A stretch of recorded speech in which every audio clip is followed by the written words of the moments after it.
I remember when I was young, teachers looking at me and saying, "You are young." When I was a kid, my parents would always take us to the movie theater. And some movies you watch and you're like, that's pretty cool, and you forget about it. But some kind of stick with you, at least some parts of the movie. And I remember this one movie in particular we went to see.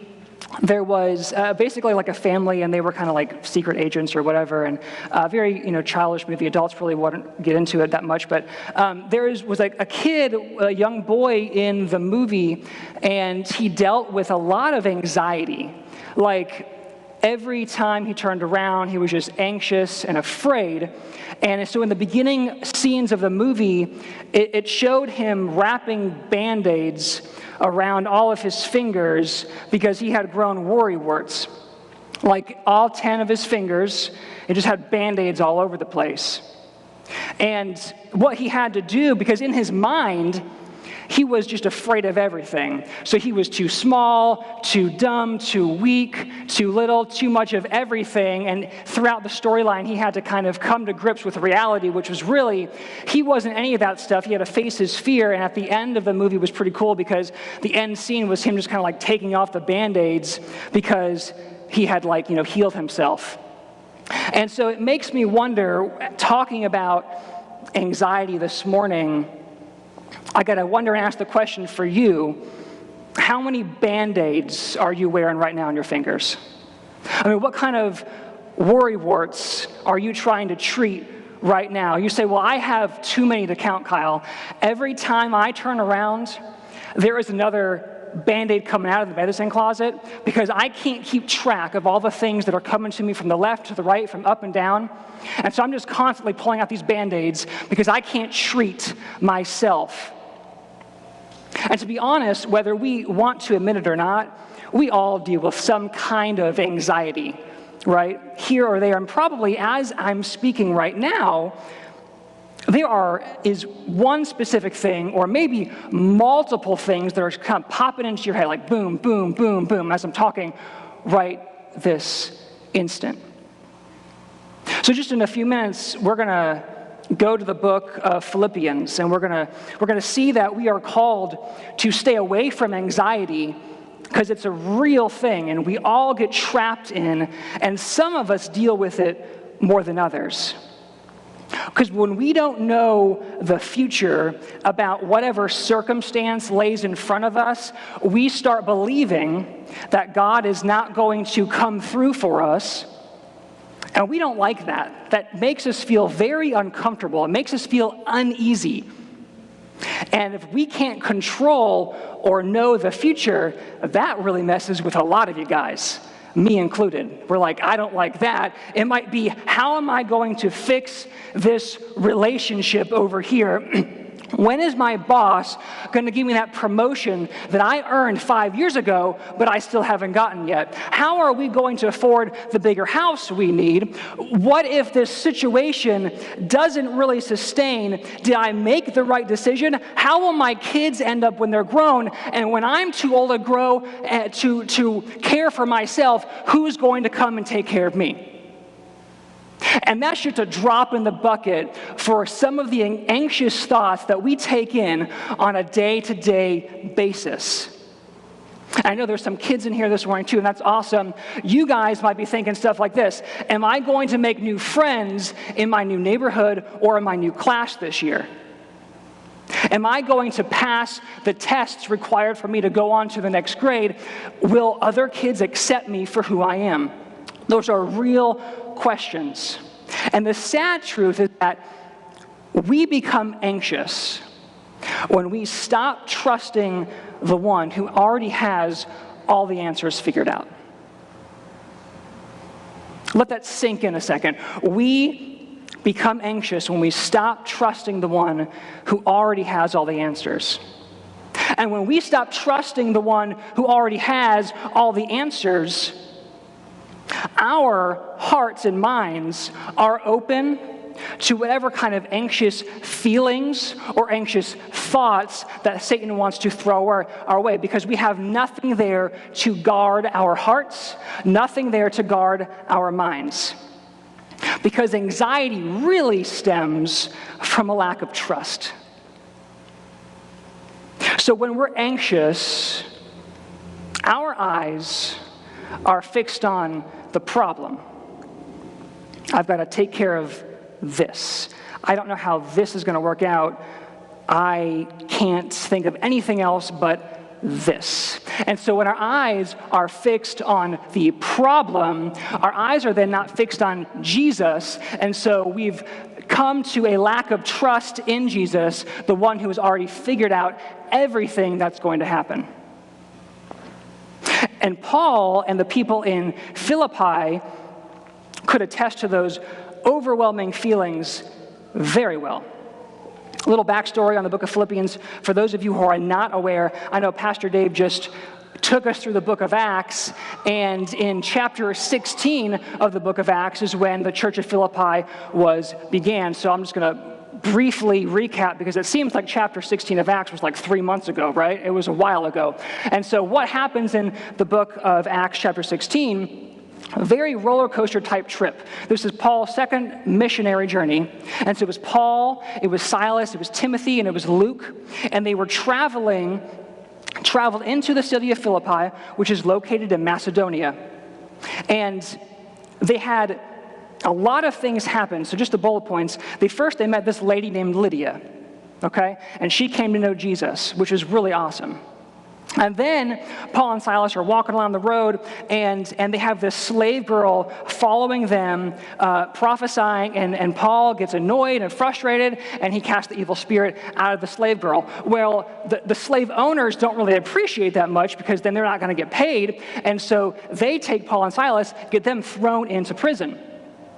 Later on, Paul and Silas are bound in chains. They're singing praises to God. Earthquake happens. Chains fall off. Doors fling open. They save a guard from committing suicide. They take the guard to his house. They lead everyone in his house to salvation in Jesus Christ. And then the next day, the chief magistrates say, what is going on? And they get to leave the city in a formal exodus, putting some shame on the chief magistrates, because, you just have to come out like the winner, right? You just got to one up. And so that's the bullet points of what happens. And somewhere along the book of Acts, chapter 16, the church of Philippi was started. So maybe people in the Roman guard, or the Philippian guard that was there in his house, maybe they were a part of the church. Maybe Lydia was a part of the church of Philippi. Maybe even the slave girl was a part of the church of Philippi. We have no idea. Maybe other people that Paul met along the way. Somehow there was a church formed, and it became the church of Philippi. And so Paul writes this book imprisoned in Rome at the end of the book of Acts. Pastor Dave showed us that he finally makes it to Rome, and he's imprisoned there under house arrest. And at this point, when he's writing the book of Philippians, he's probably anywhere from 2 to 24 months from being martyred for his faith. And he writes this short, though very powerful letter to the church. And so if anyone knew about being anxious, I would say it was Paul. Right? Because if you're sitting there under house arrest, actually, in fact, you know that before you got to Rome, you're going to Rome for one reason, it's to die for Jesus. And so if anyone had an excuse, it was Paul. And so he writes this letter, he gets close to his last section, and he kind of starts giving some counsel for Christian living. So if you want to turn to the Philippians, if you have your smartphone, turn on the Holy Glow of God's Word from the app there. And we're going to read about 5 verses this morning. We're going to focus on a couple, though.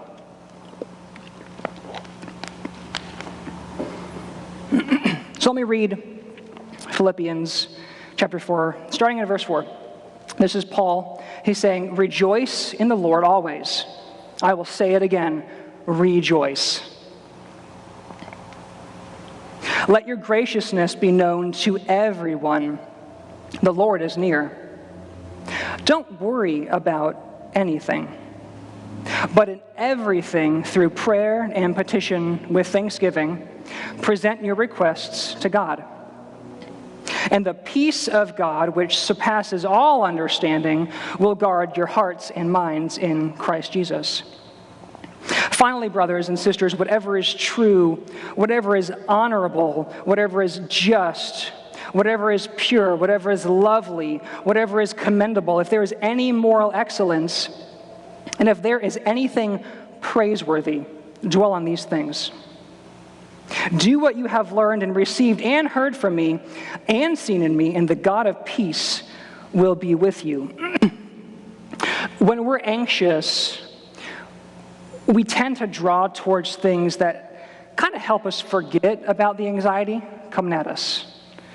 Or maybe we tend to drive towards things that at least, if they can't take it away, they're going to bring that anxiety level down, just at least for a moment. So I'm not sure if this is you, but sometimes we take out our phones and we just start scrolling Facebook, right? Just because we're anxious and we don't know what to do, so we just take out Facebook and we start scrolling and scrolling and scrolling. Maybe it's Instagram, TikTok, Twitter. I'm not sure what social media platform you use, but we kind of just scroll and scroll and scroll until that spinning wheel is like, buddy, I have nothing left for you. Like, you are at the epicenter of news today. You have reached everything. Put your phone down, okay? And if not anxious scrolling, sometimes you start self-diagnosing and researching your own problem, which can get kind of scary. So you go to, Mayo Clinic, you go to CDC now, is a popular website, I don't know why, but you go to these places and you start typing in, "Hey Siri, will COVID be over by my vacation in September?" Right? You check the weather app. Looks like, 30% chance of rain Thursday through Friday. This could be iffy. This could get really, really iffy. Now, I hope that you're dealing with a lot more than weather plans for vacation if you're really feeling anxious. But if you are, I would just wait to go to November, because then hurricane season is gone and you could just go. I mean, it's up to you. And sometimes we just do these things. We just scroll and we research and we self-diagnose, because that's just what we're made to do. Maybe it's not social media. Maybe you take your phone still in your hand, you flip out of social media, you just go on over to Amazon. You say, man, I've got some things going on. I just don't want to think about it right now, and I'm just going to do a little shopping, right? I'm just going to buy some stuff, no big deal. It won't do that much. And then 2 days later, you got about 7 boxes sitting at your front door. You're like, oh yeah, I ordered some stuff from Amazon. Let's see what I unpack. And you open up the boxes and you're like, all right, electric can opener. Why did I need an electric can opener? I don't know. Okay, so let's just go to the next. Oh, okay, a dog toy. That would be helpful if I had a dog. Okay, and this is stuff we do, right? Because this anxiety that comes in, it controls us, and we don't know what to do. And so we just run to whatever we think is going to please us and satisfy us for that moment. Maybe it's not on your phone. Maybe you run to the pantry or to the refrigerator, and you grab out your Oreos or your Ben & Jerry's, and you bring it to the couch because you're like, all I need is Netflix and chill, baby. That's all I need right now. I just need to veg out and watch something, because I have to get my mind off. I just need to laugh and chill out, and the world will be okay without me. And that's what we do. Maybe we take it a step further. We try to, progress. So we grab our Oreos because when we go talk to a friend, we got to have food with us, right? And so we sit down with the Oreos and we say, hey, man, TJ, I really am having trouble right now. I don't know who's going to come through for me. I don't know when this is going to happen. Here, have an Oreo, because they taste a lot better. They feel a lot better. And I don't know how this is going to work out. Can we please, let's try to put our minds together and try to think our way out of this. And by the end of the conversation, what we've accomplished is a package of Oreos, and we've gotten no further than, oh, I am in the place where I started.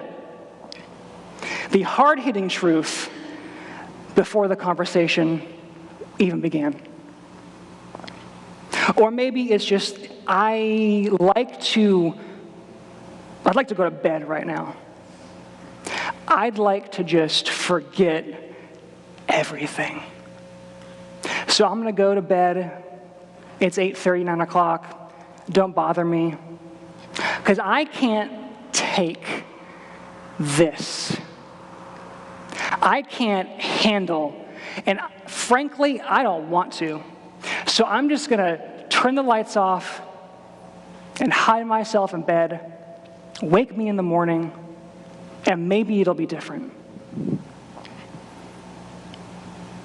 And we know that these things in and of themselves, they're not bad things. In fact, they're really good things if they're prioritized right. But the reality is that the anxiety, that's still right next to you when you're on your phone, when you're sitting on the couch, watching documentaries during Shark Week, when you're talking to your friends. The anxiety is always there right with you. Because what we have done, instead of figuring out a way to solve our problems, we're buying into the masquerade and just buying some time until we have to face it again. But the amazing thing that we're going to find out in Philippians is that God doesn't leave us there. Paul didn't say, don't be anxious, the end, may God's peace be with you, end of book. He doesn't do that. He goes on to tell us how we fight this anxiety. So today, I want to invite you to open up your heart to this truth, and I think it might be on the screen. But this truth is this. Appropriate prayer brings peace that guards against anxiety. Appropriate prayer brings peace that guards against anxiety. So let's look at verse 6. Paul says, don't worry about anything. Your translation might say, be anxious for nothing, or do not be anxious for anything. But the way this phrase is actually translated from the Greek is this: stop being anxious. So what we have just discovered is that the people in Philippi were being anxious about something, or a lot of something. And Paul writes to them, he says, guys, you got to stop being anxious. You are presently living in a world where you're just finding these worry warts and you are wrapping your Band-Aids around all day and all night. You guys got to stop worrying. And possibly the same for many of us here today. You know, I've got this looming bill. I don't know how we're going to pay it. My mom has stage 4 cancer, and I'm not so sure how this is all going to play out. Our company is downsizing, and I'm afraid I might be one of the ones let go. I mean, we all have fears, these thoughts and feelings going on inside of us. So Paul is saying right now, stop being anxious. You got things going on in your life that you can't control and you can't handle. Stop trying to worry your way out of it. It's not going to work. And Paul might have been writing from experience, being imprisoned, and before imprisoned, being shipwrecked, bitten by a snake. I mean, I would probably just commit suicide by then if I was bit by a snake, guys, okay? All these things that Paul dealt with and went through in his life. And he's saying, I have discovered we don't have to be, so don't be anxious. You say, well, that's a little harder than it sounds, Kyle. I mean, if I could just go to the wall and flip the switch, I would surely do that, but I can't. You know why I can't? Because I just feel like I'm drowning. Well, pause for a second and let's keep reading. So he says, don't worry about anything, but in everything, through prayer and petition, with thanksgiving, present your requests to God. So right here, Paul is giving us a way to guard against anxiety.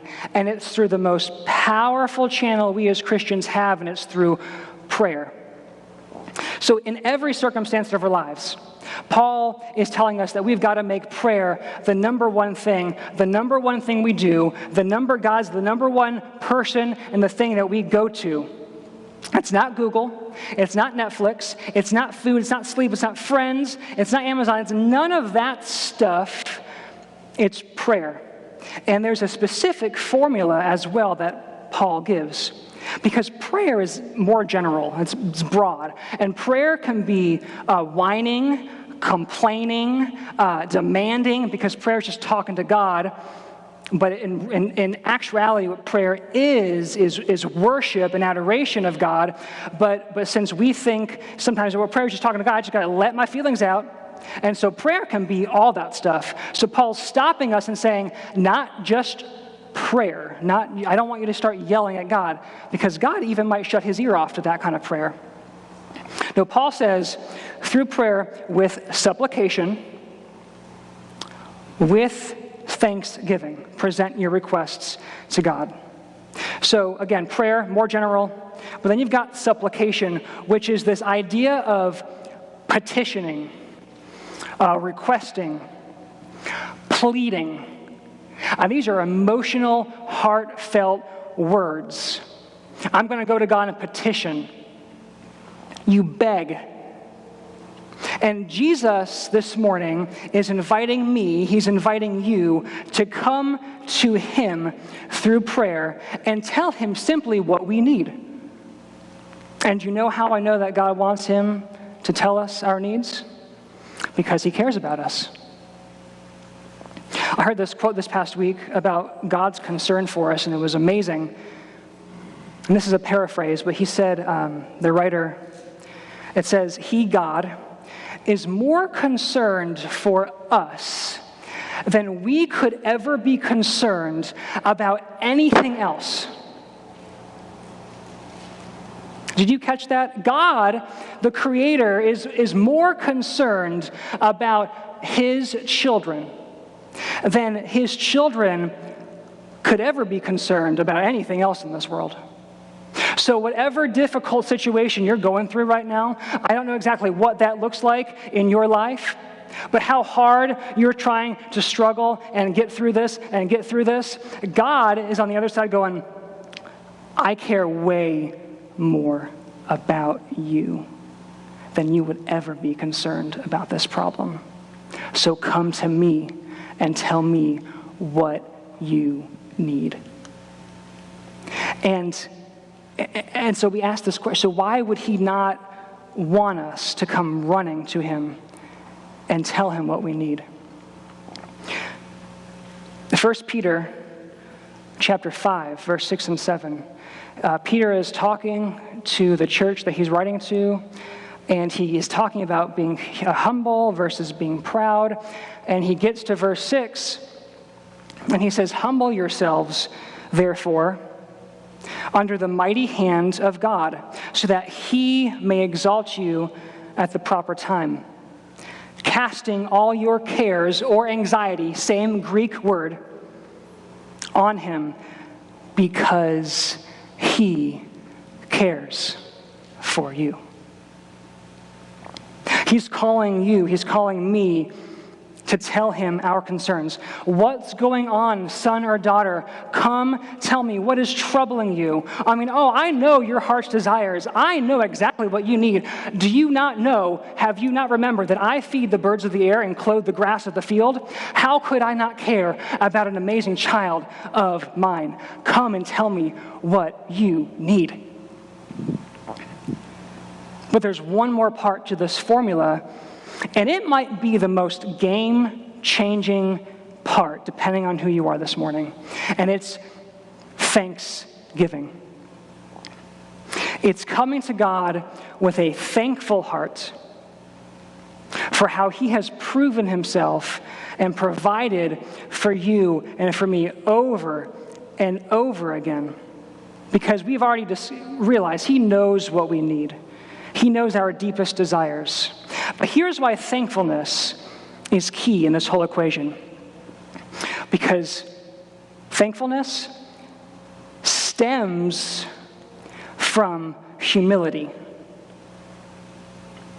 True thankfulness stems from being humble. As Paul talked about in Philippians chapter 2 about humility, Christ took on the form of man. He humbled himself even to death on a cross. Talk about humble. That's pretty humble to me, don't you think? And so thankfulness stems from humility. So it's saying when we approach God's throne of grace with a thankful heart, we're not going to God in rage. We're not screaming and swinging open wide the doors to his throne, demanding answers and demanding a plan. We're coming to God and saying, God, thank you for you most of all. Thank you for your love, your mercy, your grace. Thank you for providing for me in the past. I'm thankful for that, so I'm going to be thankful for how you're going to provide for me in the future. I am thankful, which stems from a heart of humility. So let's recap real quick. So he says, don't be anxious. Instead, go to God in prayer, asking for your need with thanksgiving. And then here in verse 7 is what happens when we do that. Read verse 7 with me. It says, and the peace of God, which surpasses all understanding, will guard your hearts and minds in Christ Jesus. Peace is something we all really desire to have. Man, it helps us sleep at night.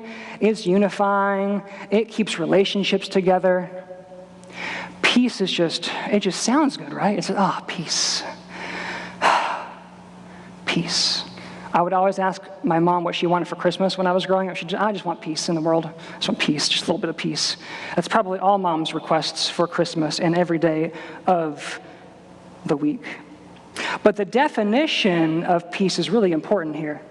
In this context, peace really means harmony or tranquility. When we were living in Cincinnati, we lived about 5-10 minutes away from the Cincinnati Zoo. And it's one of the best zoos in America. So if you ever drove through Cincinnati, go to Menominee Bakery, because they make their own donuts and their own custard. That's a given. But then go to Cincinnati Zoo. And they have a huge zoo, animals everywhere. They have train rides. Just an amazing place. But in all of the commotion of all the animals, all the people walking around, all the employees working, amongst all of it is a botanical garden. And they used to call it the Garden of Peace.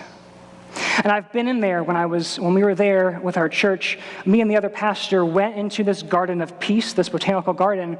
And the moment you kind of step through the gates, all of the commotion and all of the animal noises and the kids whining for ice cream, that all just kind of fades away. And you just kind of step into this tranquil place. And you just kind of go,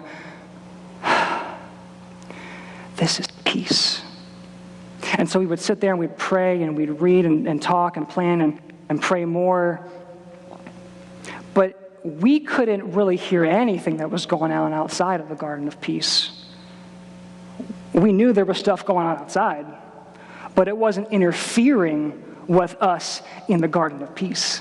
Because we were in the garden, we were tranquil, we were in harmony, we were in the garden of peace. And so nothing was going to hinder our moment of peace.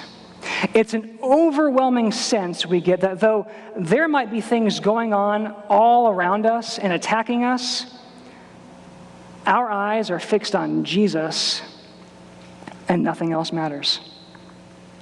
And when we've come to a place where we've experienced this kind of peace from God, it's like, it's all good. I mean, I know my God. I know how he's come through for me. I don't exactly know what path or what streets or what turns he's going to lead me on right now. And that might be a little scary, maybe a little uneasy at times, but it doesn't matter because I'm experiencing this tranquility, this peace, overwhelming peace, and nothing else matters.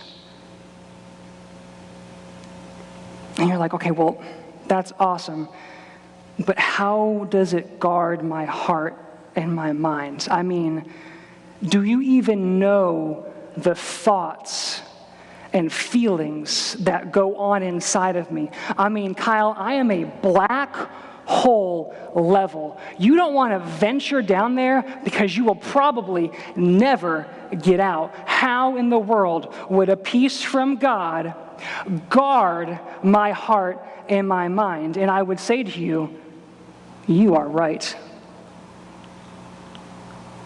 There's no way we can understand it. Because back up in verse 7, after we read the phrase peace of God, comes the phrase which surpasses all understanding. In other words, there's a peace that no human mind can comprehend or reason about how this guards what it does. I don't know how, but even though I'm living in this unknown, this uneasy place, I am experiencing this tranquility. It's a harmony that draws us close to God and lets us rest in green pastures. And that peace is going to guard us. So all these thoughts from anxiety that once filled our hearts and minds, that they really pushed us away from the presence of God because, again, anxiety stems from what? A lack of trust in God. So we're not trusting God. We're saying, God, I don't know what's going on here. I don't know why you're not giving me the game plan here, but I don't like it. So I'm going to walk out of your presence. And we do this involuntarily. We don't say on purpose, I'm going to walk out of the presence of God. But what we're doing is when we're anxious and we're continually anxious, we are walking out of the presence of God because we're not trusting God.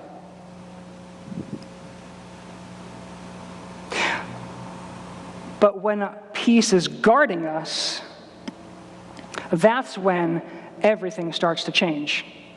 Those thoughts and my feelings that once pushed us away from God, those are not allowed in anymore. Those are blocked out. It's like the feature on your cell phone when you want to block a caller. They are blocked, baby. They are not calling back in. Interesting thing is, though, you can get other scam calls all day long. So you got to remember when a scam call comes in, you got to hit block caller. And you might have to do that several times a day because the scam calls keep coming in. But you have to keep picking up your phone. It just doesn't happen once. It's not like a one and done thing. You have to keep going to your phone. Block caller, block caller, block caller, block caller, block caller. I mean, that's how it has to work. You have to keep striving towards this peace. And so when we go to him, the Lord, in prayer, pleading with him, but with a heart of thankfulness, that's when this peace guards us. So appropriate prayer brings peace that guards against anxiety. And like I just said, man, you might be finding yourself, I'm running to God several times a day. this is just, am I a sinner? Like, I just can't get through that. No, you're human. And so because Satan knows you're human and he knows your trigger points, he's going to keep coming at you with whatever is your type of bait. And so what we might find ourselves is we just get to a place where we're going to God several times an hour. Every 5 minutes we're going, God, I am going to come to you with a heart of thankfulness, and I'm pleading for you for what I need, and I know your peace is going to guard me. And I know sometimes after hearing something like this, you're like, okay, that's awesome, but what does this look like in my life? Like, how do I put this into practice? So what I want to do this morning is just give you 3 truths of how I have battled against anxiety and still do, but I go to these things every day, and man, I've just experienced peace. So the first thing, and it's going to be on the screen, the first thing that you want to do is you want to trade bitterness for thankfulness.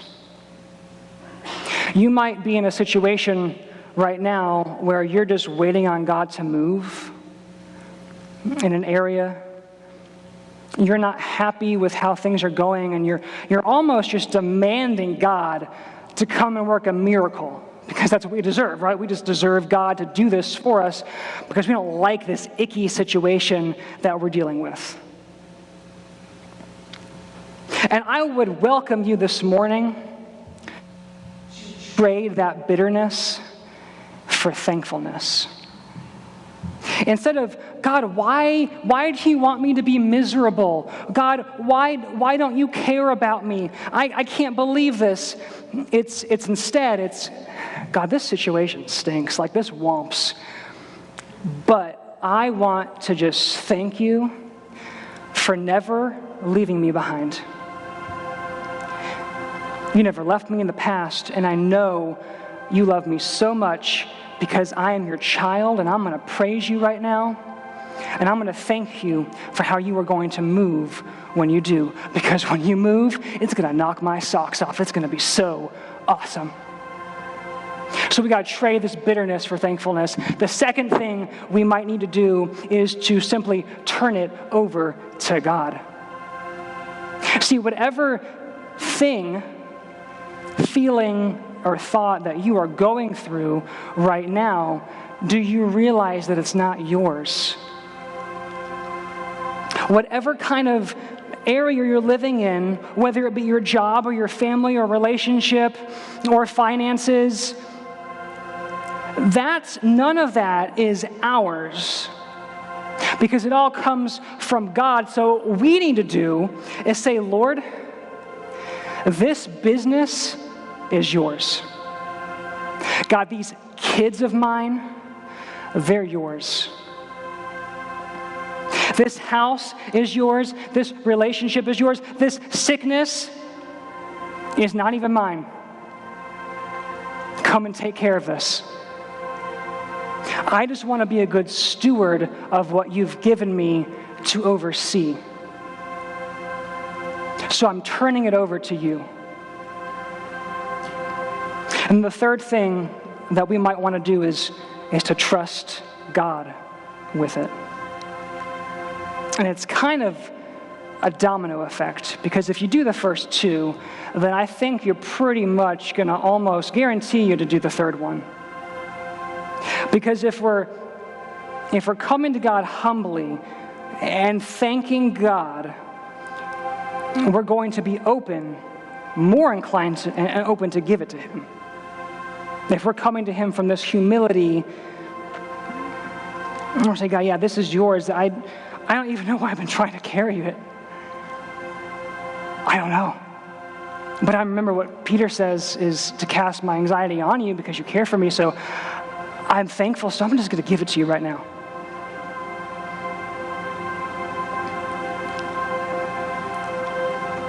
And we give it to God because we know He cares for us. We're going to trust Him with the outcome. We're going to trust our good Father because he loves us and cares for us. We trust him with the beginning, the middle, so we're going to definitely trust him for the end.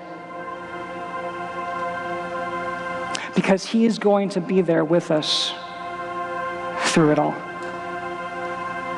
So this morning, I'm not sure really, again, where you're at, but what I want to do is just to give us a little moment of just breather between you and God.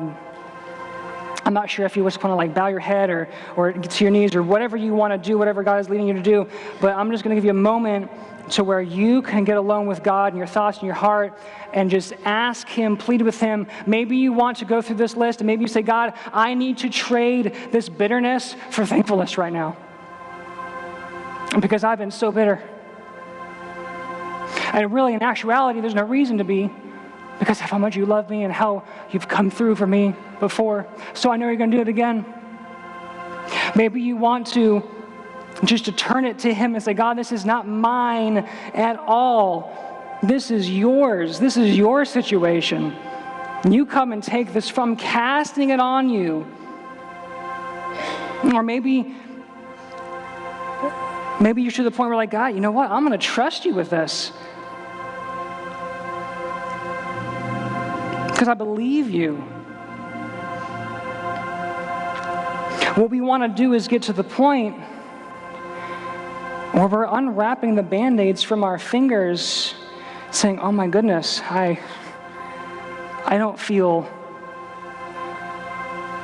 underwater anymore. The worry words seem to be going away. Maybe they're going away slowly, and that's okay, but they're starting to go away. I mean, they're fading, and that's a sign of God's peace, and that's amazing. So we'll just take a moment right now, allow God to speak. You speak to God, and then we'll continue in this morning of worship.